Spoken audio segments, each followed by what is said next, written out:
Kris Paranto. How are you doing, man?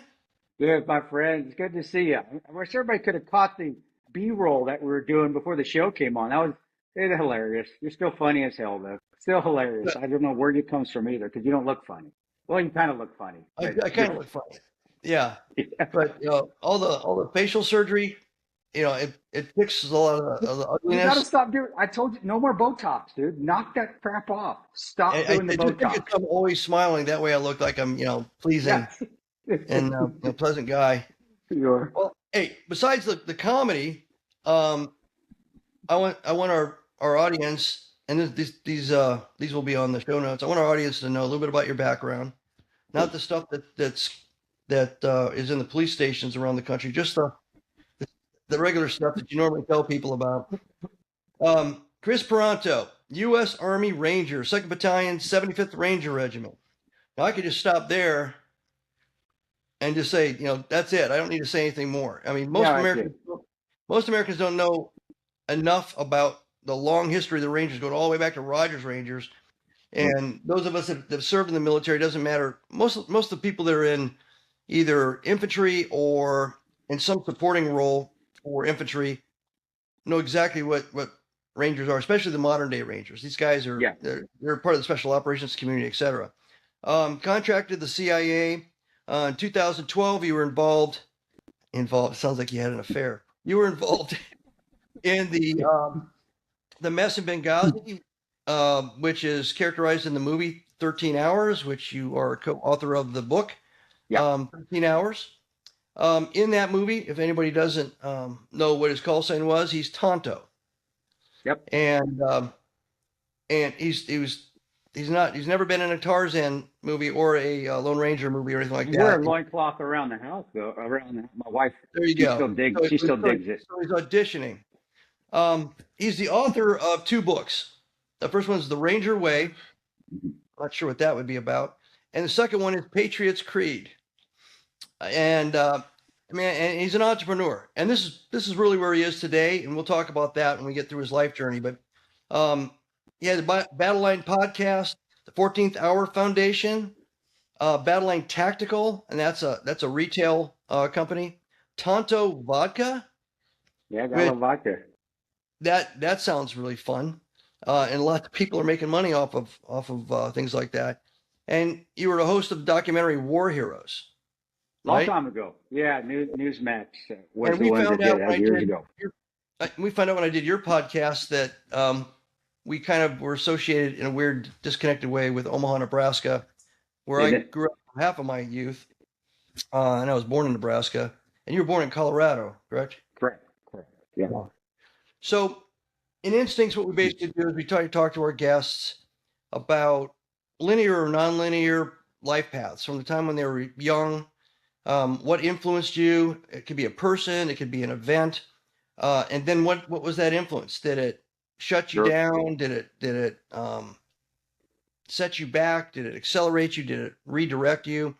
And what we're trying to do is maybe by the time you become an adult, and in your case you join the Army, um, what was your mindset? And how would your value systems formed based on those influences?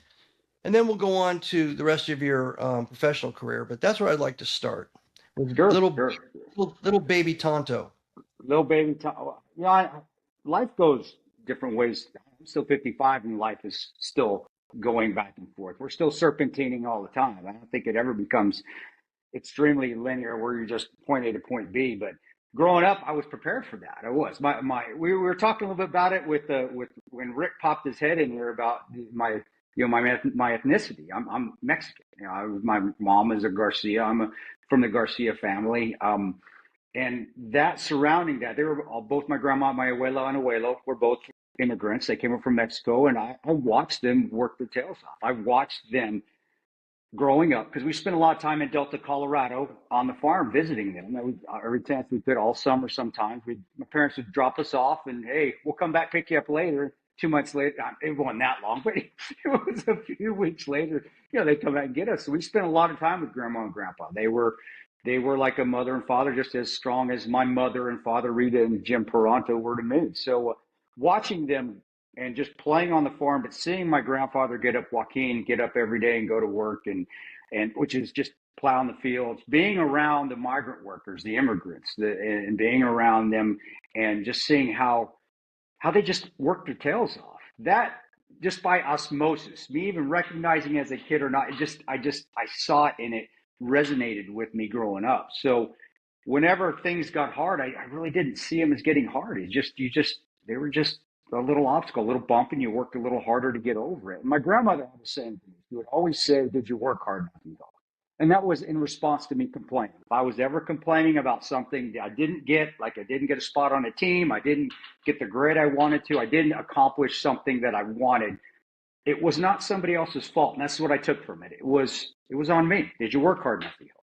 And 9 times out of 10, if she said that, it was my fault. I didn't work hard enough. And you see that as a kid growing up, that sticks with you. And you're like, okay, it's my responsibility. And I think a lot of that was from being Mexican. And my grandparents and my mom especially, we never wanted to use that as an excuse, the skin color, the surname, that we didn't get what we wanted. We got what we wanted because we worked hard. We busted our asses. And if it didn't happen, you know what? That's just, we are Christian, of course, Mexican, Catholic, and then we became Catholic light later, Episcopal, which is Episcopal.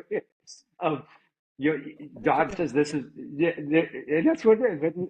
You go down a path, and sometimes God said, "Hey, that's not it. You need to wiggle a little bit." And there's that nonlinear path that everybody's following, and you have to recognize it. And that was more difficult for me because growing up, the hard work was instilled in me. So it was like, if I work my tail off, I'm going to get what I wanted. Didn't always work that way in real life, but that was also what my grandparents and my parents were teaching me growing up, that sometimes God says, hey, you need to deviate a little bit. You can't keep beating your head against that wall like those Marines do. You can't do it, man. Sometimes you got to go around that wall. You got to go under it. You got to go over it.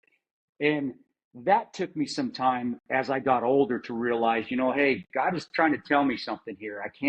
I'm not supposed to go this way. I'm still supposed to go forward, but I'm not going this way. I got to do an end around. I got to flank them. And that happened later on in life. So, but really the hard work ethic, the never quit ethic that I still write in my books, you guys see that, it's like a mantra I have. That was instilled to me as a little hijo, a little hijo, right? And sometimes a pendejo when I wasn't doing the right things, man. Big one. It depends. Sometimes a little one and sometimes a big one. But that was instilled with my grandparents, and then my mom, and then my father. My father in West Texas. I didn't know his mom and dad. They died when he was 1 year old. I never knew them. But my dad I never saw weakness on that side either, as far as, oh, woe is me. Oh, my life is so hard. It was, no, that sucks that happens. But we still can move forward, and we can better our lives. And that was within the entire Paranto Garcia family. So growing all the way up till I was in high school, that's how I perceived things. And it worked for me. It did. But the only thing that was hard to learn, and I learned this later, was that if I did, I want to say fail, because I'm not a failure, but sometimes you're going to fail, guys. You learn from it, you pick yourself up, and keep moving. But sometimes if I did fail, it was very discouraging, because like, what did I do wrong? What did I not work hard enough? Did I not bust my ass hard enough? And sometimes it wasn't that, it just was not meant to be. And right. I had to understand that, but that came later in life, and that came later in life through high school athletics, which I played everything: basketball, football, baseball, and ran track. And then I had a scholarship and I played football in college, and that helped a bit, because I do think athletics does help prepare you for that setback. You prepare all week, you work your tail off, and then you get beat 56-0. Sometimes it's like, man, what the heck did we do wrong? It's a major setback. Let's go back to the drawing board.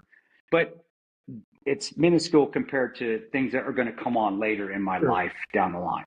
So, you mentioned athletics, and I know you're a really, really good runner. Not because I saw you run away from stuff, but just.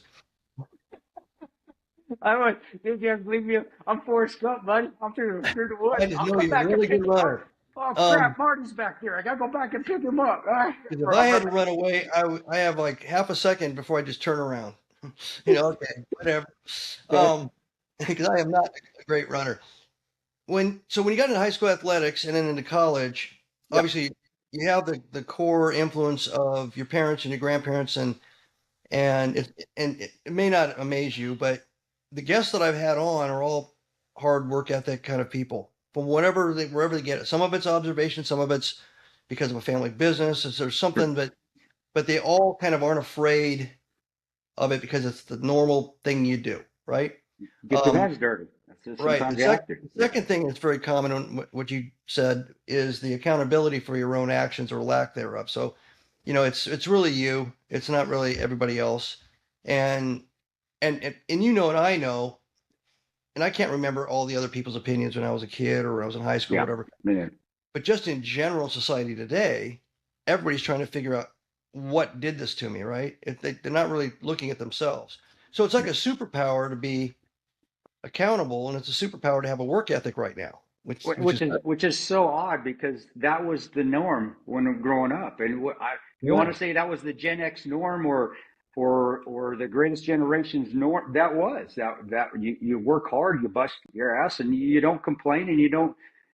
Life is unfair, but you can make it fair by putting your work ethic in there and it's like believing in yourself and right, busting your ass. And if it doesn't work out, you know what? So what? You fell down, pick your ass up and try again. And that was always instilled throughout. And athletics again, I preach it. I think there's too much now in athletics because of the money that's involved and because of the social media that it isn't less. It's less about making money instead of. I mean, it's more about making money and less right, about just busting your ass yeah. to be And successful. in the seals, especially the basic thing, it's not about me, it's about we kind of thing. That kind of gets blown out the window when all the me's are getting paid differently. Yeah, it is. It is. But One me, that's a whole nother podcast, man. That's one a me's whole. driving a Jaguar, and the other me's driving a Datsun, a 1974 Datsun. Yeah, back in the day when I was in college, we all were driving some POS, some Yeah. hoopty. And that was great days. It was great, good times. I did enjoy my time as in college athletics. I did. I mean, did you ever? Do you remember, or does anything come to mind where you, any of the coaches, or Sure. more Oh senior, yeah. basically, said something to you directly or to the group in general that just the light bulb came on? Where I knew that hard work was paying. Well, my father was a Division I football coach. I grew up around Okay. Brigham Young University, Oregon State. My dad was one of the linebacker. He was the linebacker coach when they won the national championship. So I grew up around Steve Young and Robbie Bosco and Jim McMahon and the national championship teams, Coach Lavelle Edwards. I knew Coach Edwards, Mike Holmgren, who was the offensive coordinator. And, he became famous being with the Packers and won several Super Bowls and became the general manager of the Seattle Seahawks. Norm Chow, who was the national champion with USC, was the offensive coordinator and quarterback coach over there too. So being around them and just seeing again, all I saw was hard work. That's all I saw. You saw all the Jim McMahon stuff when you got to the Bears, but he wasn't like that when he was at Brigham Young. Or if he was, you never saw it. All you saw was a guy going out there and busting his ass Yeah. every day. And Coach Edwards, that man, you could. That was the ultimate respect. He didn't have to say. He was like the Godfather.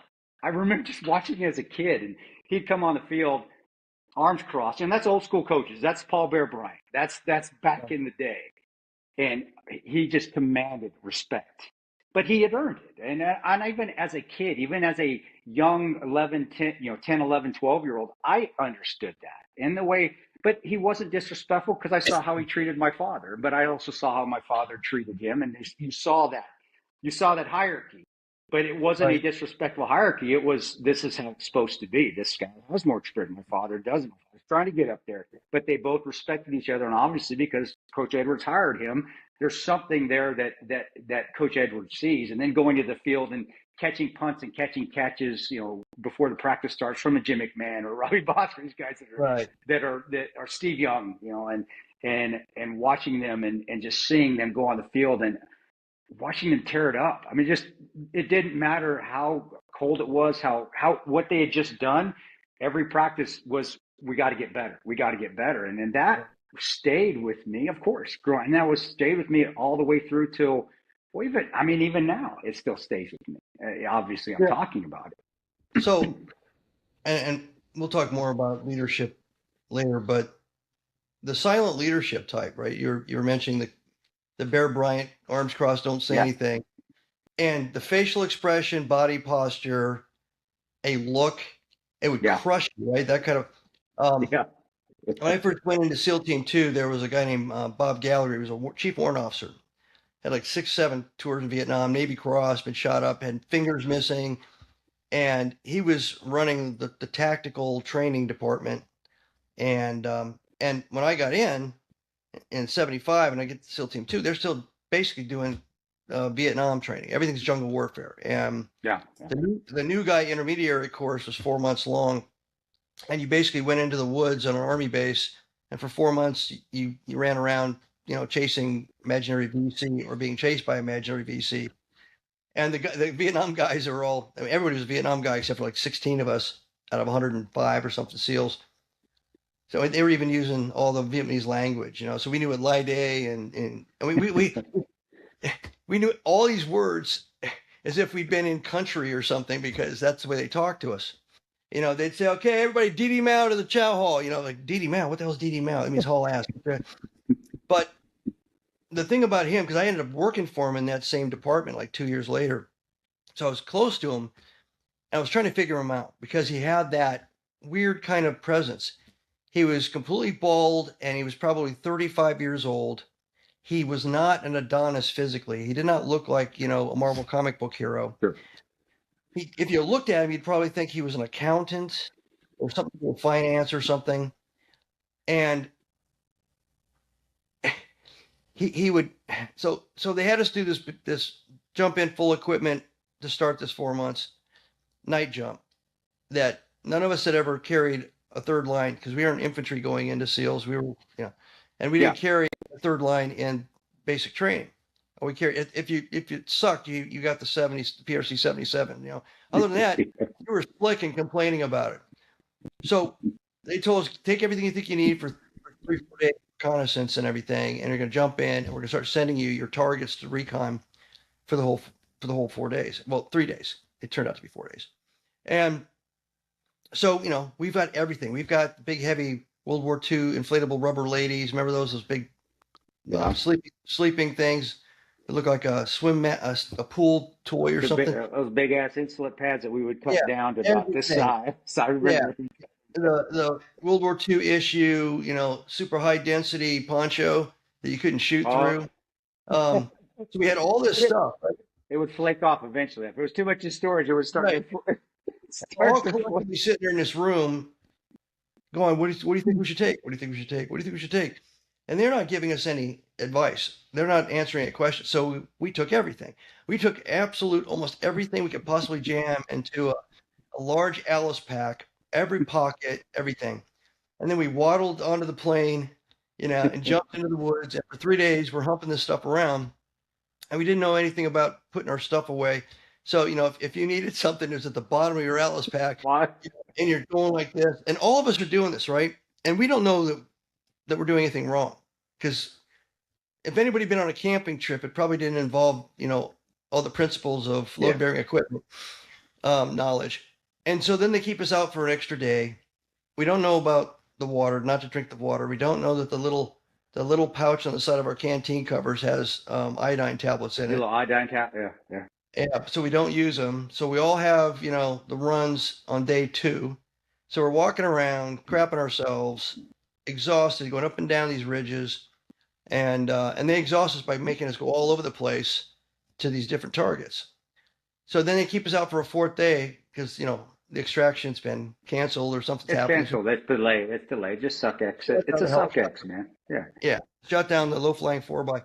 And then they give us another target, and the target is actually the SEAL camp. But at that point, it was just like 4 or 5 double wides and a fire pit.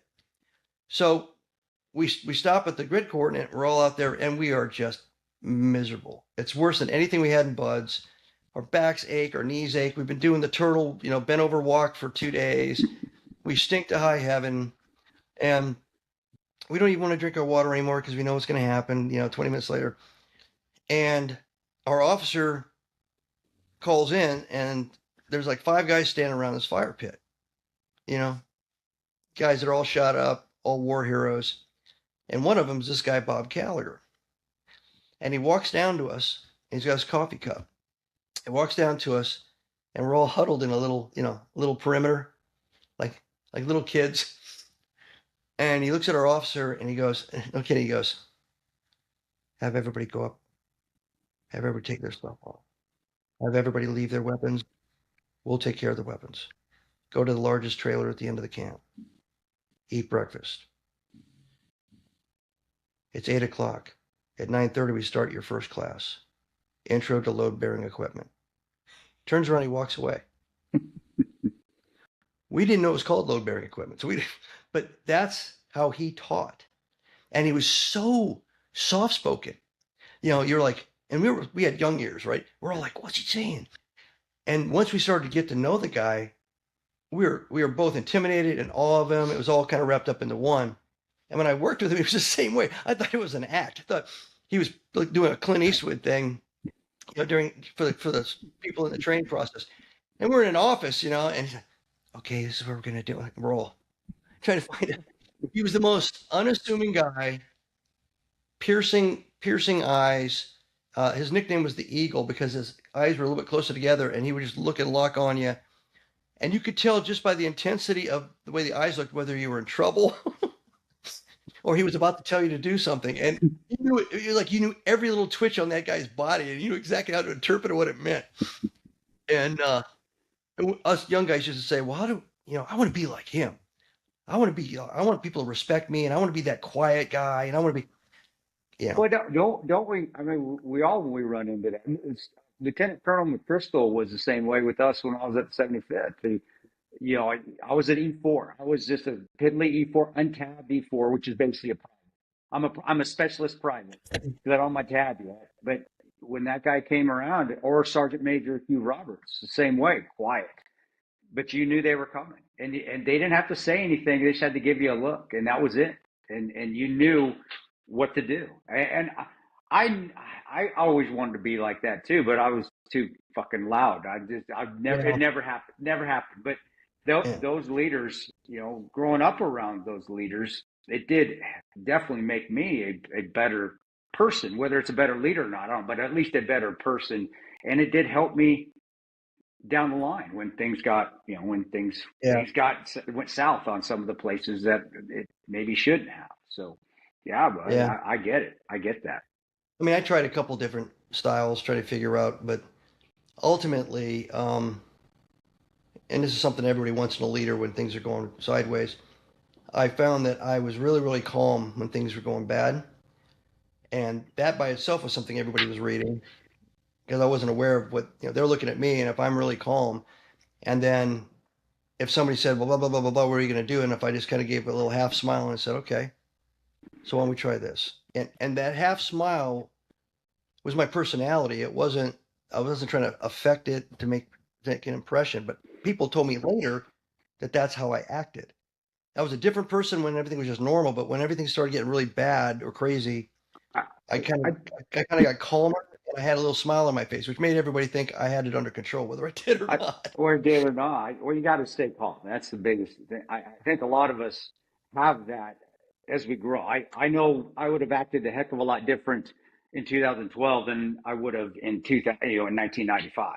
But that's Right. just experience, and that is, and a lot of experience at that point. And a lot of people don't know either that I took 2 different stints in the Army. I went in the first time and and this was where I was learning about failure and learning that sometimes your path is not straight from A to B. It's you got a serpentine. Is I made a huge mistake when I was with the 75th Ranger Regiment. And I I committed not it was a misdemeanor, but it was enough to get me kicked out of the military, or at least discharged from the Army the first time I was in, and it had to do with making a poor decision and getting married too early, and then going through a miserable divorce with which I didn't handle well. I was just too young, and I did. But I said it's just the weirdest thing. God always works in the mysterious ways because I got an honorable discharge. I shouldn't have. I didn't, for what I had done, I didn't. And I wrote about in the Ranger Way. It's like, this is nothing that's hidden. I've talked about it before. Right. So all you bro vet podcasters, don't think you're going to find something new out there, because it's not. It's already out there. But that was hard, and because that to me taught me about sometimes hard work. It's not just hard work. You got to make good decisions as well, and you're going to have setbacks. And that was my first major setback, was that time in the military in the Ranger Regiment, where I didn't make it. I didn't finish. I didn't cross the finish line. I didn't make my enlistment time. I didn't re-up. I there for 2 years, and it's like, you can't be in anymore. You're out. And God bless, I got an honorable discharge, because I had to wait a couple of years, and I went to grad school. I still had that voice in my head, and I still had that, let's move forward, And so what I did is I just applied for grad school. When I got my master's degree, I worked full time as an insurance adjuster while going to grad school at night at Mutual of Omaha, there in Omaha. And then I reenlisted in the military 2 years later, because that was the stipulation based on my reentry code and based on my discharge. And luckily for me, I found a recruiter. After about trying 8 or 9 different recruiters that didn't want to help me, I found one that would, and managed to get the waiver to get back in the Army. And I had to do it all over again. I had to do basic and airborne and Ranger in Doc, which is now it's option 40. It's now called RASP, not RIP anymore. Right. And do that again. And I went right back into Ranger Battalion. And this time things did work out. It did succeed. I did go to Ranger School. I did come back and become a team leader. I was pegged to become an officer and became a Mustang later, and went and did the Green to Gold program and became an officer. And all that, it was just, again, goes back to growing up and the hard work ethic that I saw over and over and over, and was just drilled into me from my parents, and not in a bad way. It wasn't, you didn't make it, you didn't do well, and going home and they're scolding me. It's like, hey, we got to work a little harder. What did we not do well enough that we need to work on? That was my father, and that was the football coach mentality. That was, hey, all right, we didn't do well in this. Think about it, son. What did you do? What didn't you do as well as you would have liked to? And it wasn't what did you do wrong. It was what didn't you do well as you would have liked to? Right. Okay, well, we need to work on that. And so that helped me. So you and I are both Mustangs. Yeah. I did 10 years, and I was up for E8 when I went to Officers Candidate School. I'll tell you what happened to me in Officers Candidate School related to leadership and things like that, and then I'll ask you, because I've never really talked to anybody that went through the shake and bake thing with the Army. I get there, and I've just spent 2 years being the guy in charge of the selection phase buds. So I had 15 guys reporting to me, and all we did all day long was try to get guys to, make a decision and leave or stay. Make a decision. And I had, when you're there, you learn the whole, diaphragm, parade voice. You can stop a kid and have him piss his pants from 40 yards away just with the way you go. Yeah, I can do it now, but my kids appreciated it once in a while when I did it. And it's almost like a sonic weapon. And then I show up at OCS, and they're freaking out. They've got a Navy chief, SEAL, and at that time, OCS, the harassment and everything in the beginning, and the general admin and management for the lower class, which was the first 2 months, was the upperclassmen, and they were all engineering students. So it was like being in a fraternity of kind of nerdy guys good at math, and they're the ones in charge of administering punishment. You're like, what? So I ended up being the regimental commander, so I became the guy in charge of all 600 of them my second 2 months.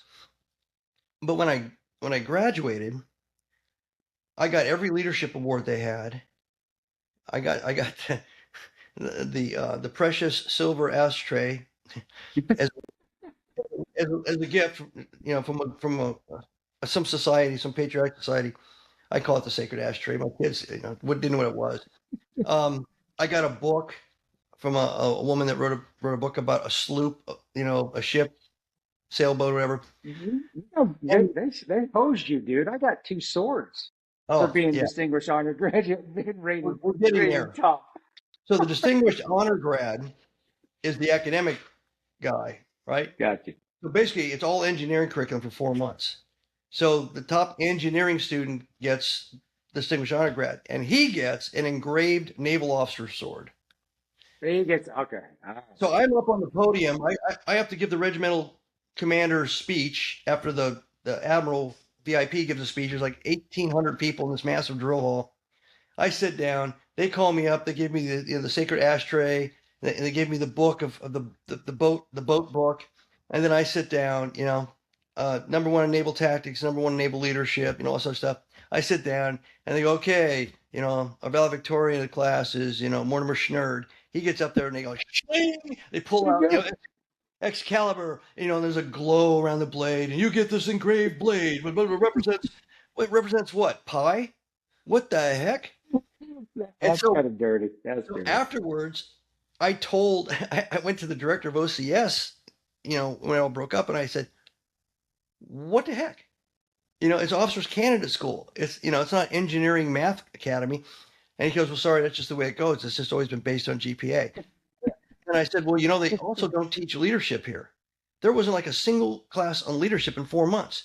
It was supposed to be OJT when you're supposed to observe the seniors leading you, which was terrible because they didn't know how to lead. And then when you were the seniors, you had administrative responsibilities, like you were the company commander or the platoon commander, battalion commander.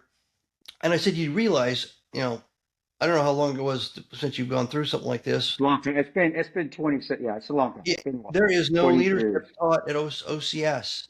No, here I've been 10 years in the Navy. I had no idea that all the officers that came out of OCS that I ever interacted with had never been. Now I felt bad for ever giving them shit, right? For making them, for thinking that they were dumbasses. Well, no, they came out of an engineering school.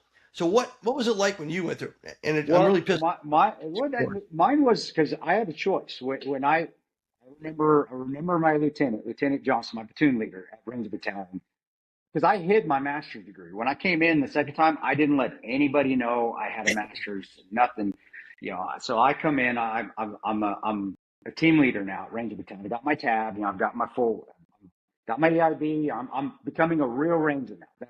That's when you start to, once you get your tab, you get your your expert instruments badge, you got your jump wings, you're getting a team. Now you're starting to move up into what the world's opening up in the special operations community. Now you're starting to see it. Oh my gosh.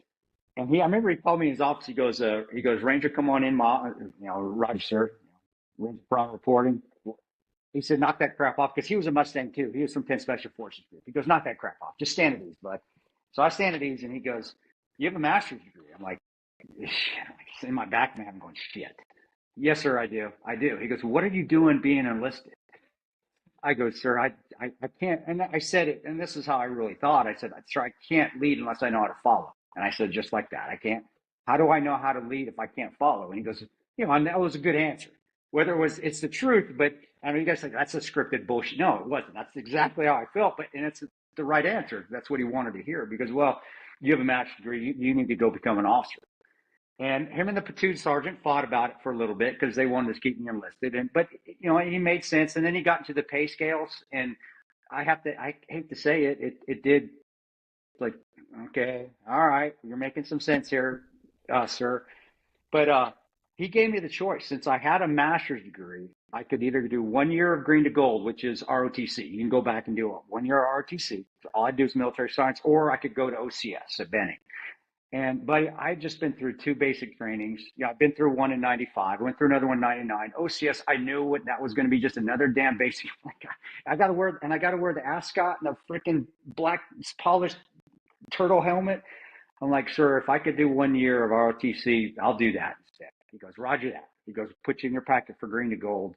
I did, and I went to Creighton. Right. Creighton had ROTC. I went right back there, did 1 year. But it's still the same. It's just instead of 3 months, it's just a year. It's just drawn out. You've got your MS, MS4s, which are the seniors. They're in charge, and then the MS3s are the juniors, and that's your rank structure. Same as OCS. They're just not called MSs.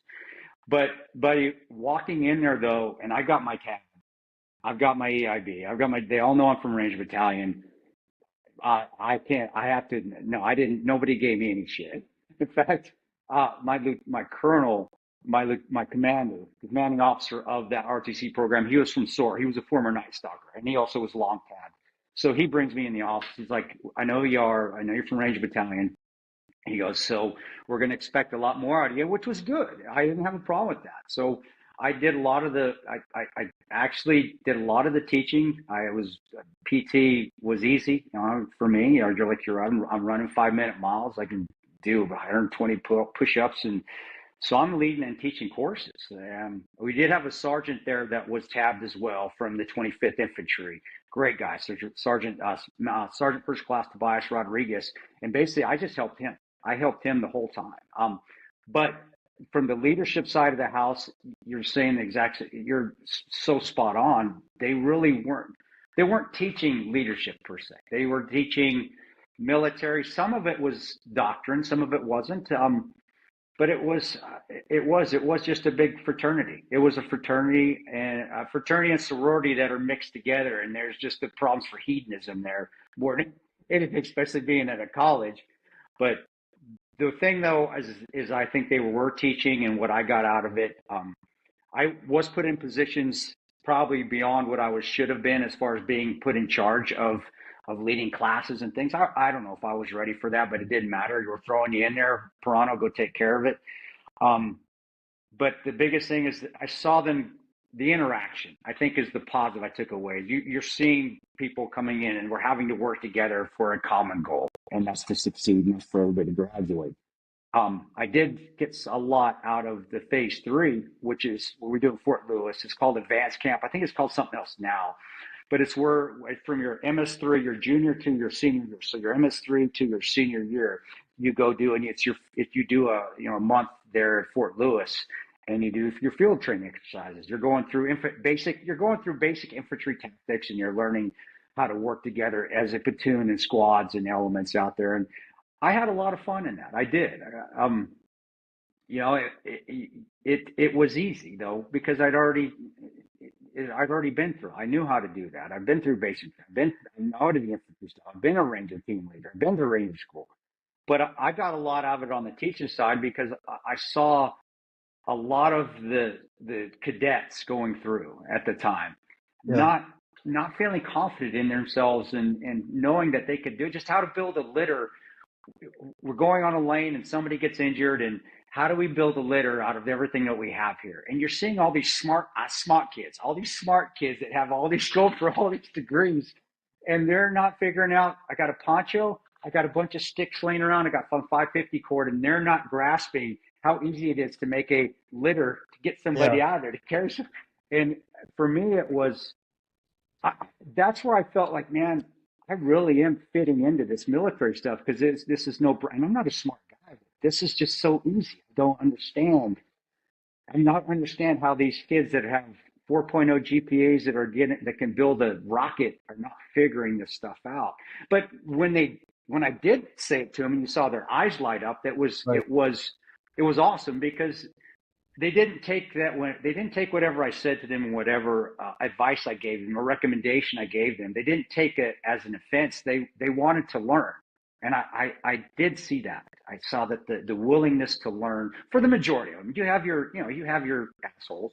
You do every once in a So while. you got a lot more out of your experience than I did. I did, but I don't think if I would have been told to be a follower the whole time, Yeah. then probably not. But I wasn't, and a lot of it was because you could see the tab. I had the Ranger tab on my shoulder, and so whenever an instructor would come in, even at the advanced camp, the two lead guys, the two lead instructors, and one would have been called the battalion commander, the other one would have been called the first sergeant.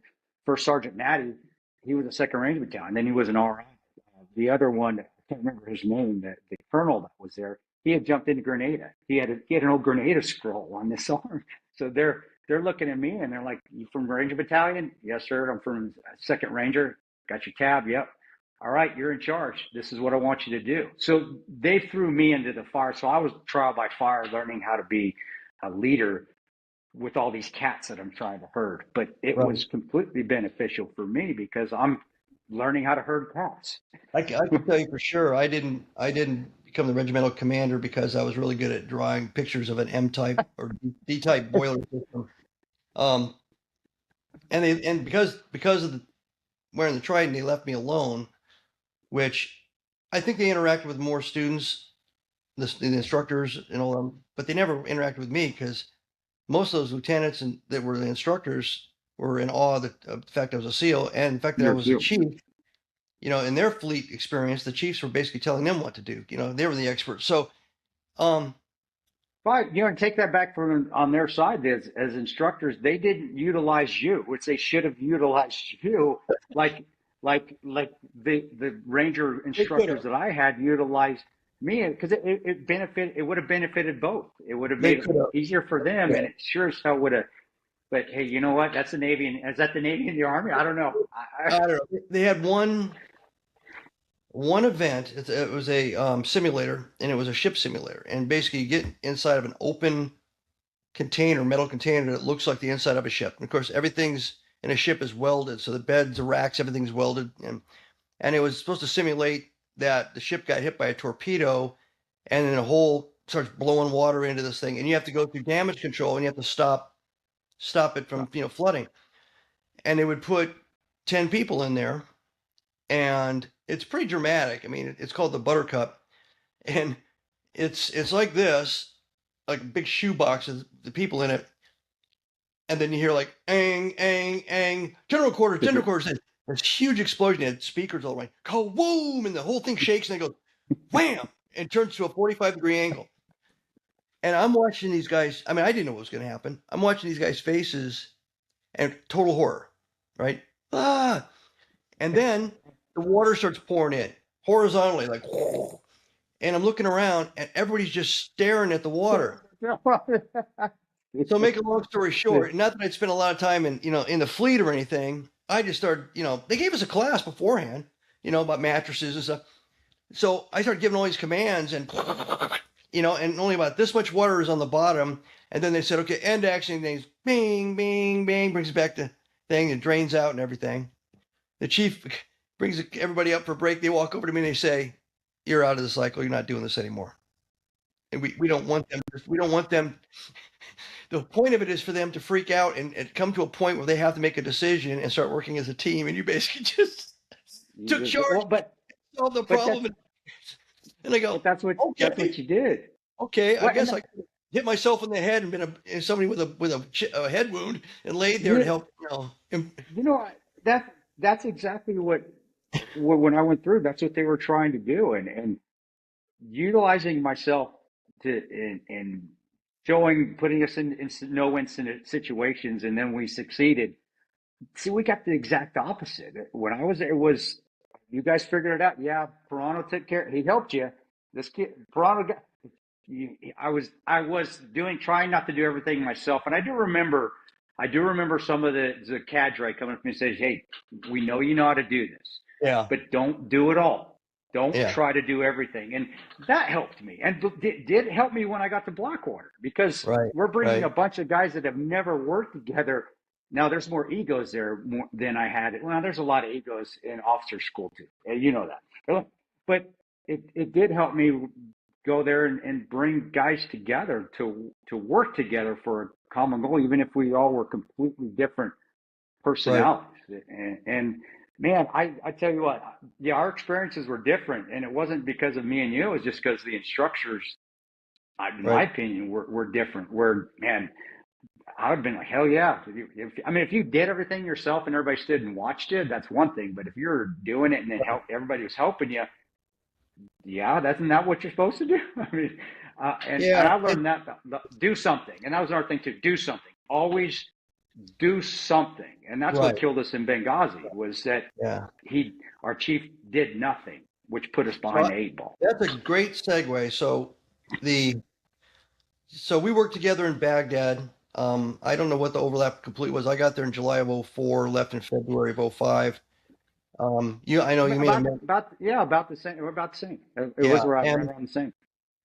Crazy time. Not in uniform. Great time and a crazy time at the same time. Waking up every morning at 6 o'clock for the morning mortar and rocket attack, drinking coffee, listening to all the secure radios and everybody going, "Oh my God, they hit the Haji Mart. They hit the Haji." It's like again, this one all over. Put my earplugs in. We don't have a run till 11. me up in 10. Was it? Yeah. So Um, yeah. but then you were doing that, and I went back, and I ended up working for Blackwater in a different capacity with a different contract, a different government client, and I didn't remember how I got you roped into GRS until I saw I, your. I, I remember that day exactly. I remember exactly because I thought my career. And I have a problem telling people again. This is nothing that's not out there already. But me leaving that State Department contract, I screwed up. I made a mistake. I left my pistol in the shitter because I got tired of shit. And a Marine security guard found it. He tried to steal it, and they caught him. But it was still mine. And State Department said, "Hey, you're the bad guy. You're going home." But luckily Greystone was going on. I got it. So I got to go leave Iraq and go to hang out in Lima, Peru, and then San Salvador for about 2 months, which was nice. But yeah, go ahead, Mark. But I remember that day. I still remember that day vividly when you were yelling me from your car because I'd be honest, I thought my deployment days were done. I thought I was done. I really So did. I recruited you for a crazy job from my car after lowering my window while you were, Yeah, yeah, I remember. Yep. and yeah, couldn't tell you anything about it. Just said kind of like, you want to do it? Yes. Okay, Yeah, go I go. was like, Find no, there was no Randy question. Leonard. It's like, yeah, Yeah, go find Randy Leonard, and then you're off to the races. Um, Not entirely a different gig that you were doing in Iraq before, which was protection of VIPs and everything, yeah, but a little bit different because it's not a whole team and you don't have a whole lot of close support like quick reaction forces yeah, and overhead yeah, helicopters yeah, and everything. And you don't really have to go into it too much, but that ended up eventually putting you in the compound there in Benghazi. yeah, And for those yeah, that have seen the movie 13 Hours, you know how that all turned out. But we've talked about all these influences in your life and everything, and I have kind of a seminal moment for me, and it's combat related, where all that stuff from my dad, from everybody, every influence, every event in my life, every training, every speech I ever heard, all of a sudden it's like showtime, right? yeah. So tell me how all that ended up hitting your head when you realize, oh crap, this is Well, showtime. probably about the showtime from the initial, where it was just hey, 9:30. You see the gun, you see the bullets coming, you're seeing the tracers. You're starting to understand that is just not sporadic gunfire because yeah, you're over there, and by that time I'd been going overseas for 10 years, so I'd gotten pretty acclimated to just gunfire and explosions, and it happened. It just happened. So, but realizing when you're walking out and then you're starting to hear that it is coordinated and you're seeing the panic in the CIA case officer's eyes, but you're seeing at that point the ability of people to stay calm under pressure. And we had a great team. I think, if you've seen panic is like throwing gas on a fire. It just Yeah. leads to more panic. But that team that we had, nobody panicked. And I think it had a lot to do with how old everybody was. Everybody on that team had been gone to multiple deployments for many years. And it says a lot for experience. And I'm just watching guys stay calm, and I'm staying calm. Like you said, things quiet down when it gets more chaotic. I'm the same way. It's like things, not the blinders come on. It's not that. The blinders come off. It's not like I get tunnel vision, but the blinders come off and things just start going slower. Right, And exactly. it's just, and it's just, I'm watching and I'm able to, and the wonderful thing about that is you can admire that chaos. And I'm admiring the craziness from all the cats running everywhere. I'm admiring the tracers seeing them up in the air. I'm admiring my team doing their responsibilities because with all of our SOPs, we're following them to the letter, that we need to. And I'm able to admire, I'm doing my thing. Though I got to that point because of the lot of years at Blackwater where I did the wrong thing, where things did get chaotic and I let them get out of control. One in particular was the first time I got there. When I flew in to Baghdad, I was nervous as I was nervous as shit. Oh my gosh, what is a contractor? I've been in a 3-week vetting course at Blackwater, and here I am flying in on this cost that we're landing. And I remember I was supposed to get picked up picked up in the parking area. I remember, and I couldn't stop shaking. I could. Remember I had some guy gave me an M4. I can't remember who he picked. They picked me up in a little, with those little, or little Hilux trucks. It was a purple one Yeah. from the team house. He picks me up It's just some guy. I don't remember who it was. And he hands me a magazine. He hands me the M4, and I remember I'm doing this, and I dropped it once, and he turned and looked at me, and he goes, "Are you sure you're from Ranger Battalion?" I was like, "Oh my God!" And that's where I really started. You know, it wasn't training anymore. Starting, okay, Yeah. this is different. This is, and I learned what my elders would used to tell me: take a breath. Hey, dude, take a breath. And I did. I remember I heard that in my voice from every team leader, every commander that I'd had that'd been through some shit, the Somali guys, because I got ripped through a lot of the black. Strucker was one of them. Jeff Strucker was one of my RIP techs when I went through RIP. I remember those guys saying, just take a breath. And I did. Then you heard that second sentence. Pick up your fucking gun. Pick up your, you know, and I remember I put it in, I got ready, and it did. I just calm down. And I was just telling them, calm down. And that led to more where things would get harder, whether it was a grenade in a car, whether it was, hey, there's sniper fire in the distance, a crack above your head, and take a breath. That resonated with me throughout the rest of my career. So when 9/11 2012 happened, gun, I got this. I got it. I know what I'm doing. I know know what the drill. I've been GRS for a long time now. I know what the gunfire is. I got a great team.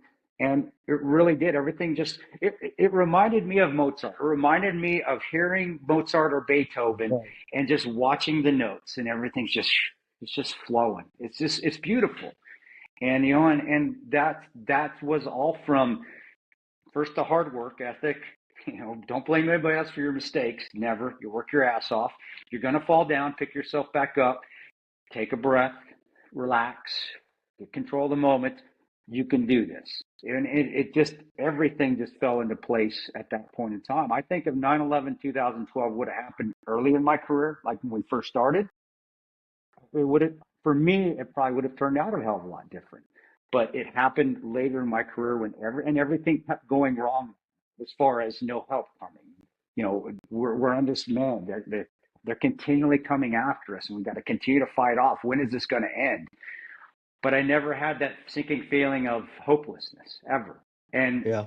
that was a testament of you don't feel hopeless. Don't blame anybody but yourself. Did you work hard enough, Eho? This ain't nobody else's fault. Keep working your ass off. Keep thinking. If they jump over this wall, what are you going to do? What if you run out of ammunition? Well, I got a knife. You start preparing yourself for that what if moment, that war game moment. Right. And hey, I'm going to win. But I don't know when it's going to end. And that is one difference that I've talked to some guys that did kind of give up hope. I didn't ever tell them, but where I got the feeling where they were going through combat and they gave up hope, it was, when is this going to end? And I never thought that. I never thought it ends when it ends. And the rest of the team thought that as well. And that was from leadership. That was Wow. Ranger School. That was we're going to walk we're going to walk till we're done walking. All right, let's just throw the rope. I heard Let's just keep walking. Jocko Willowlink. It was all about being humble and accountability and all that. And somebody asked him about what about just before you step off, essentially.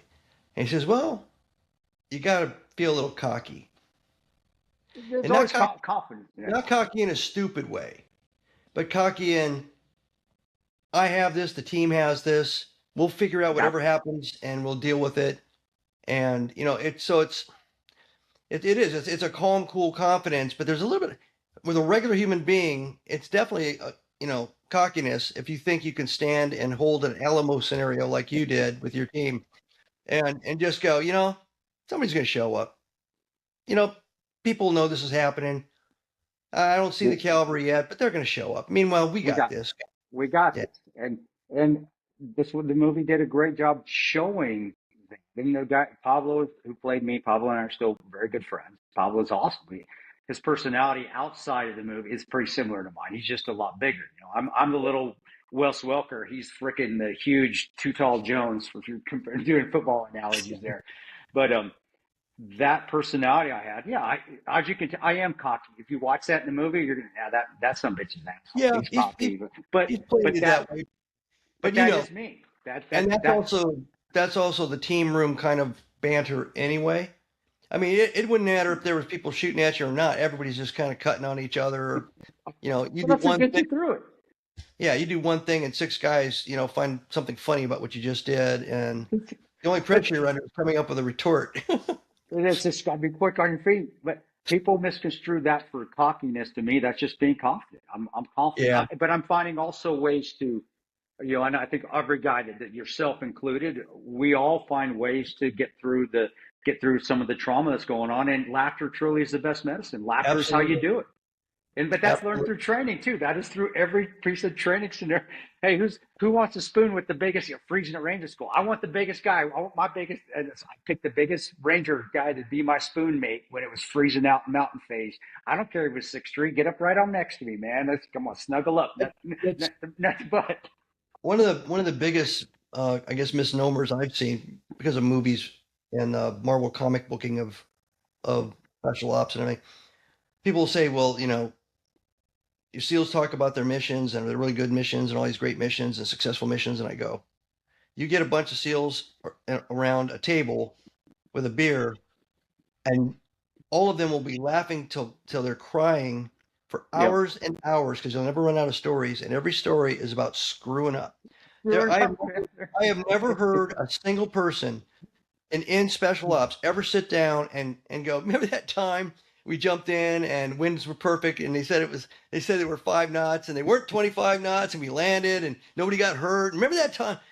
Never, ever, Never. ever. Yeah. Because if it doesn't have the thing that went wrong, it doesn't feel even like it was real. It was like that was the anomaly, right? That was the Yeah. odd thing. But that's what got all of us through it. Rowan being a SEAL, Jack being from SEAL Team 5, I believe it was either 8 or 5. I think Jack was SEAL Team 5, and then having the Marines that were there, and Boone was a state platoon guy. And those dudes are pretty badass dudes too. And then myself, even my little young Ranger self, we all had been deploying not just our time with the military, but had been contractors for between 5 to 10 years, and all of us had gone to these places. So every one of us had that.